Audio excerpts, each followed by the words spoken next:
Solo Media Group. La revue de presse.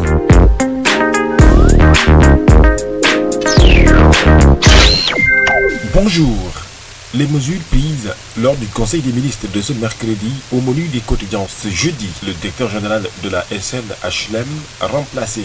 Le journal Solo revient sur les dessous du limogeage de Bassirou Kébé. Les prises de position publiques controversées de Bassirou Kébé lui ont-elles valu son poste? Mon confrère Mamoudou Ndiaye du journal Solo s'interroge. Selon lui, cette question vaut son pesant d'or. Membre actif du parti PASTEF, son éviction survient, faut-il rappeler, peu après des déclarations publiques où il remettait en cause sa présence au sein du parti ou à son poste si récent. Certains engagements, notamment sur la loi d'amnistie, n'étaient pas tenus. Avant son limogeage, il était décrit comme un expert en gestion de projet et un homme de sérail dans le secteur de l'habitat. Limogeage du DG de la SNHLM, Diomaye sort le sabre. Titre Actu parlant du limogeage de Bassirou Kébé. Le directeur général de la SNHLM, proche du Premier ministre Ousmane Sonko, déchaîne une vague de réactions sur les réseaux sociaux. Homme clé de la galaxie du chef du gouvernement, Premier ministre Ousmane Sonko, par ailleurs président du parti PASTEF. L'ancien directeur s'était distingué récemment par des sorties tonitruantes. Diomaye Faye suspend-il ainsi une épée de Damoclès sur la tête de directeurs généraux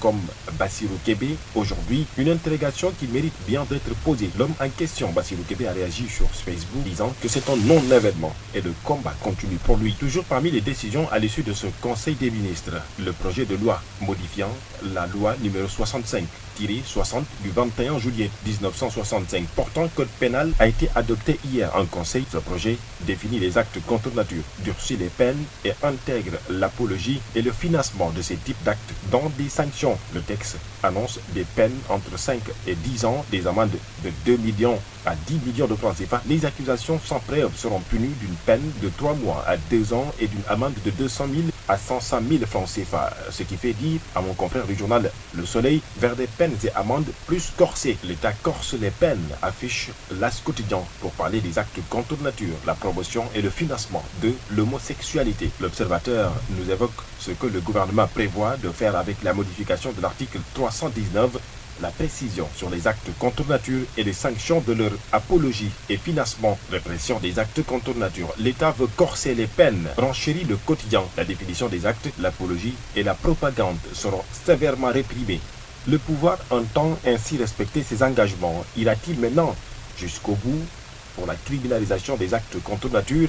S'interroge Vox Populi. À l'occasion de ce Conseil des ministres, le chef du gouvernement, Ousmane Sonko, a informé que son gouvernement va donc se rendre à l'Assemblée nationale le 24 février pour répondre aux questions d'actualité des députés, ce qu'il considère comme acte de transparence. Le quotidien en parle ce matin à sa une, le Premier ministre à l'Assemblée nationale le 24 février. Le même quotidien parle aussi de la violence à l'UCAD. Les 5 étudiants arrêtés placés sous contrôle judiciaire. Ils ont donc humé l'air de la liberté. Amorce de détente, les 3 dirigeants amicales libres, Wali Faye, Batifal et Dembaka en liberté provisoire avec contrôle judiciaire. Le doyen des juges refuse de suivre le parquet qui réclame le mandat de dépôt. Preuve avancée par le procureur. Les interrogations du collectif des amicales de l'UCAD qui exigent des réponses toujours, notamment pour le décès du jeune étudiant Abdoulaye Ba. Abdoul Mbow demande ainsi aux autorités sénégalaises de prendre toutes leurs responsabilités et de ne pas chercher de bouc émissaire.